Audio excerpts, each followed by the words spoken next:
வாங்க மக்களே, நம்ம இன்றைக்கி பார்க்க போகிறது நெய் சோறு.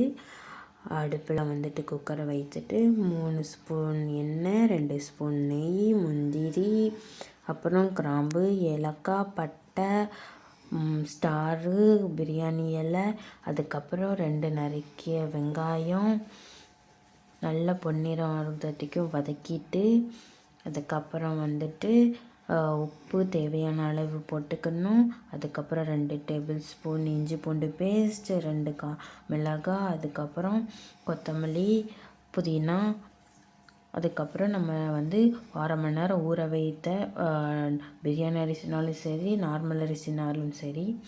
பிரியாணி அரிசினா 1/2 கப்பு, 1 கப்பு அரிசிக்கு 1/2 கப்பு தண்ணி ஊற்றணும்.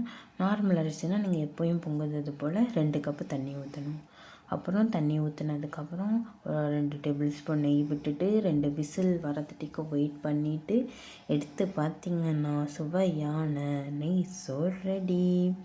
வாங்க சாப்பிட்லாம். மேலும் இதை தொடர்ந்து நிறைய ரெசிபிகள் தேவைன்னா சேனலை சப்ஸ்கிரைப் பண்ணவும், லைக் பண்ணவும், ஷேர் பண்ணவும். வீடியோ பார்த்ததுக்கு மிக மகிழ்ச்சி. நன்றிகள் பல. வாழ்க வளமுடன்.